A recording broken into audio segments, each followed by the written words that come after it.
Assalamualaikum warahmatullahi wabarakatuh.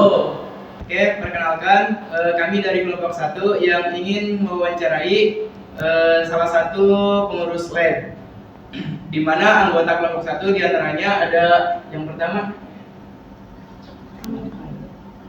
Perkenalkan, nama saya Mida Royanti. Perkenalkan, nama saya Dini Agustin. Perkenalkan, nama saya Bella Roda Suljana. Perkenalkan, nama saya Cindy. Perkenalkan, nama saya Nuraini. Perkenalkan, nama saya Agil Luciana Sudiat. Nama saya Adi Guntur Pratama. Saya dari Saidari Rajab.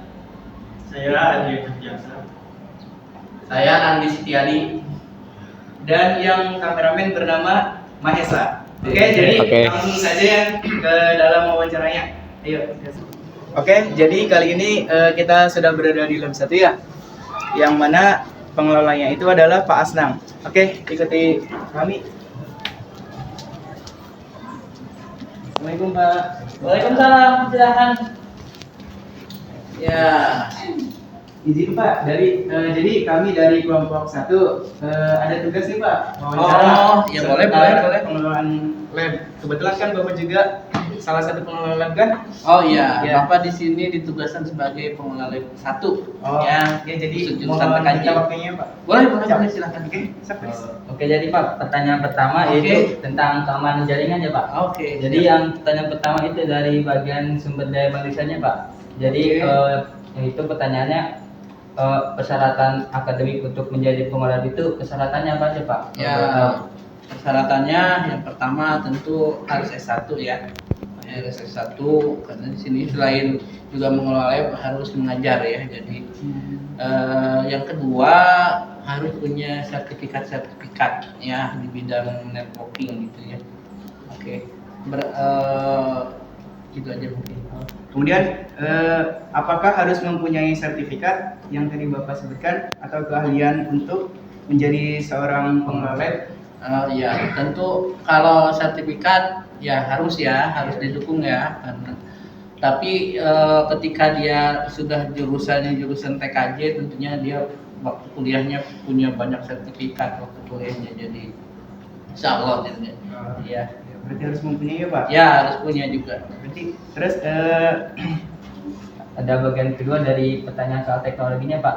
Ya. Jadi yang pertama itu apa saja hardware yang tersedia di lab ini, apa saja itu Pak? Oke, hardware di sini kita punya, ini bisa dilihat ya, hardware-nya ada komputer 20 ya, kemudian juga ada yang perangkat yang namanya switch jaringan ya, kita punya baliknya perangkat jaringan, bisa switch ya, bisa buat OTB ya, kemudian juga beberapa alat praktek ya, ini seperti tang crimping ya, kemudian juga puter ya, kemudian juga ada LAN tester ya buat ngecek ini, dan juga perangkat-perangkat yang lainnya. berarti banyak ya Pak?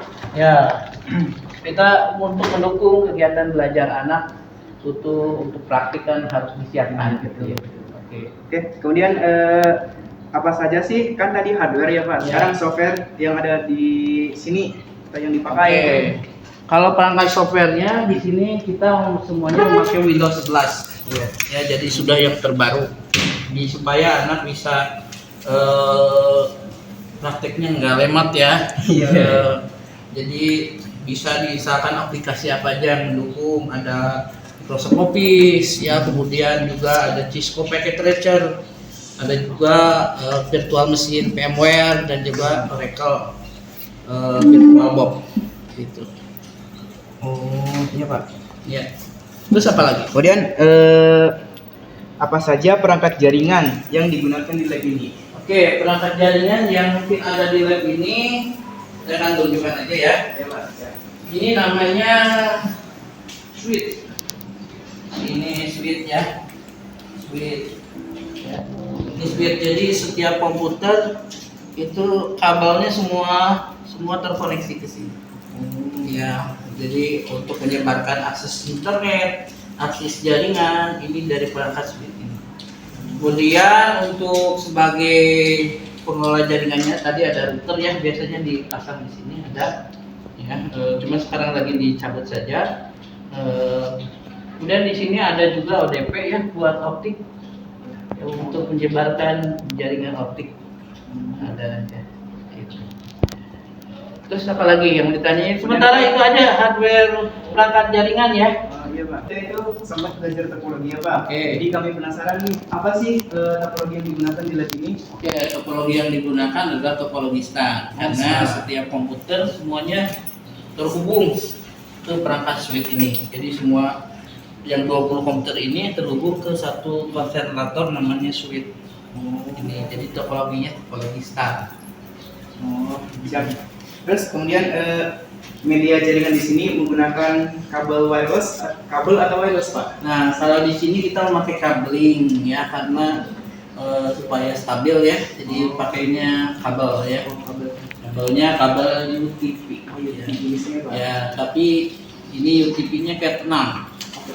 Ya, biar kecepatannya lebih tinggi 2,2 giga/second. Ya, jadi supaya untuk mendukung akses internet ya, kemudian juga akses virtual mesin yang dia mengakses satu server.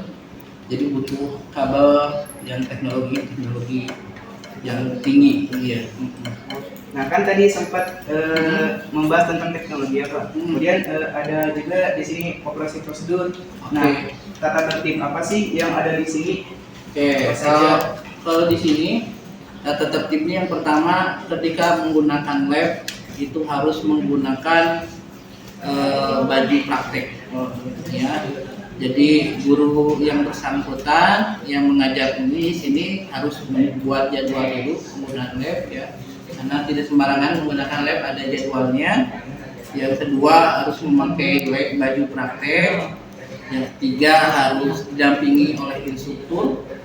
Oke. Kemudian yang keempat ya, ketika sudah menggunakan komputer harus dimatikan ya semua, termasuk juga AC-nya ya, kemudian perangkatnya bisa dikembalikan lagi ke tempatnya. Kemudian yang terakhir nih Pak, adakah di sini maintenance atau perbaikan? Ya, maintenance perbaikannya ya kami karena ini dipakai oleh beberapa kelas ya, tentu harus dilakukan refresh atau disehatkan kembali ya dengan cara di-uninstall ya, ada uninstall sistem operasi juga termasuk aplikasi-aplikasinya. Biasanya dilakukan selama 3 bulan sekali. 3 bulan sekali refresh, hapus data ya, kemudian nanti komputer sudah bisa siap untuk dipakai lagi. Oh siap Pak. Mungkin cukup segitu aja ya Pak pertanyaannya. Oke, siap. Dan terima kasih atas waktunya. Sama-sama. Ya, udah dulu ya Pak. Oke. Ya. Oke, jadi di sini kita udah menanyakan ya perihal tentang pengelolaan lab. Jadi di situ juga terdapat penjelasan yang secara lengkap oleh Pak Asnam. Oke, mungkin cukup sekian dari kelompok kami. Mungkin ada penutupan sebentar ya. Oke, jadi kami sudah mewawancarai salah satu pengelola lab yaitu Pak Asnam. Jadi tadi jawabannya itu sangat lengkap ya dan sangat bermanfaat bagi kita semua yang ingin mengetahui tata cara pengelolaan lab. Oke, mungkin cukup sekian dari kelompok kami. Mohon maaf bila ada kurang atau lebihnya. Wabillahi taufiq wal hidayah. Wassalamualaikum warahmatullahi wabarakatuh.